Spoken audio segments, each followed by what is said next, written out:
On today's Seventh Circle Gaming, we have a game that's a little bit different from our usual strategy and tactics fare. It's called Edge of Eternity, and we'll start off here as we always do with the disclaimer.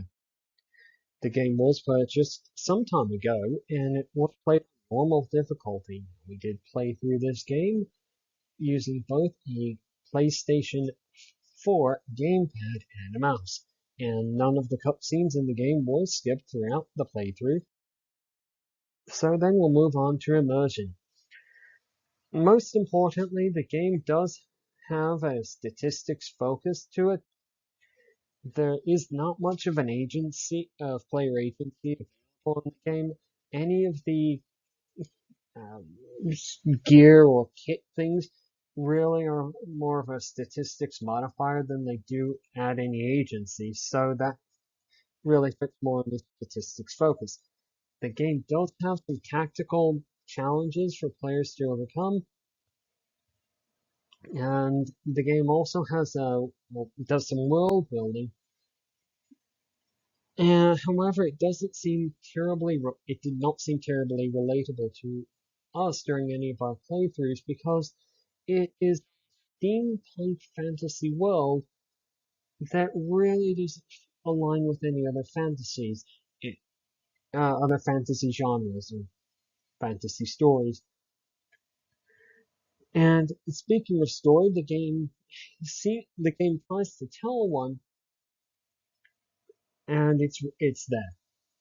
So the game has earned for immersion a score of 4 out of 15. And then we'll move on to difficulty. And the game really has not done anything poorly here. The game user interface doesn't negatively contribute to the difficulty. However, I do advise that players, when they start their campaign, they pay attention to the campaign start screen because there are a couple of options for interface prompts, and players are going to want to make sure that their input prompts matches the input device that they're using, whether it's a gamepad or a mouse and keyboard. Not changing that is going to make the game a little bit more difficult to understand. So then we'll move on to lasting appeal. And the game does seem to support multiple playtime commitments, whether it's a short play session over a couple of months or a long play session that just attempts to complete the game all at once.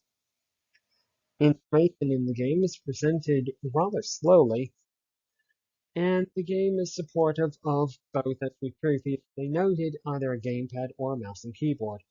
It does seem to us to be more immersive and to have a longer lasting appeal if it's played with a gamepad, although both are useful. And so then we're going to move on to the final analysis. And the game has earned a 4 out of 15.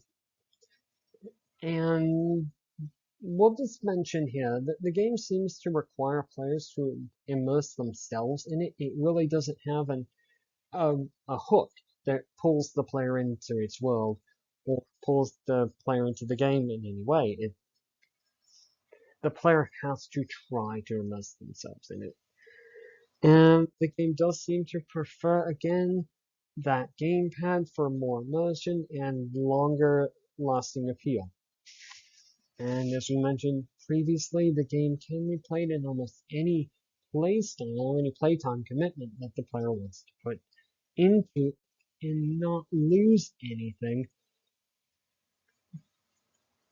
But what really seemed to us to have let it down is that the player has to work to immerse themselves in the game.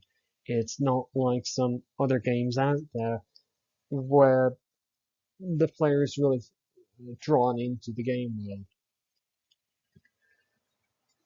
So for a game that is just to be just a time sink or something to pick up and play every couple of days for about 10 minutes at a time, it does fit that bill.